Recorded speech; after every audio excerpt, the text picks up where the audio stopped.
est la maman de Lucie et de Paul, des jumeaux de 9 ans. Elle explique qu'ils aiment beaucoup les activités manuelles, mais elle manque parfois d'idées à leur proposer. Les deux enfants ne sont aussi pas toujours très à l'aise dans leur capacité de dextérité manuelle. Elle se demande quelles activités pourraient les aider à développer leur motricité fine dans le plaisir. Lorsqu'il est tout petit, l'enfant ne présente pas une maturité neuromotrice suffisante pour avoir des capacités de déliement digital et de dextérité manuelle efficiente, fine et précise. Il manipule, passe d'une main dans l'autre, lance, attrape d'abord des objets un peu gros, puis développe progressivement une pince fine pouce-index qui lui permet d'être plus fin et précis dans ses gestes et activités quotidiennes. Plus il expérimente, plus il gagne en efficience. Les activités manuelles ont l'intérêt de développer les capacités d'organiser un geste de plus en plus fin, mais aussi stimulent la créativité, les compétences cognitives de votre enfant. Celui-ci doit souvent suivre un plan, comprendre comment la tâche doit être menée, comment organiser ses gestes dans l'espace et donner du volume à la matière.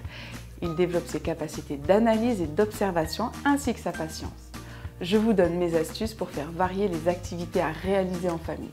Nous multiplions les idées créatives en tout genre et nous cherchons chaque jour à innover et inventer.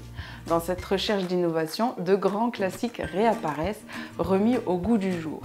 C'est le cas du crochet et du tricotin. Pour le tricotin, votre enfant doit réguler son tonus, tenir la laine de façon ferme mais pas à l'excès. Il tient le tricotin dans une autre main et tourne autour des crochets avec la laine, puis fait passer la boucle de laine par-dessus la précédente à l'aide de l'aiguille. Il reproduit ce geste à plusieurs reprises et tire progressivement sur le morceau qui sort du tricotin. Une fois les différentes sections de laine fabriquées, votre enfant peut réaliser des tableaux très créatifs et rigolos. Au début, il suit le modèle, puis il invente ses propres tableaux ou objets. Les enfants aiment beaucoup réaliser les choses pour faire plaisir aux autres. Cela donne du sens et de l'intérêt à ce qu'ils font.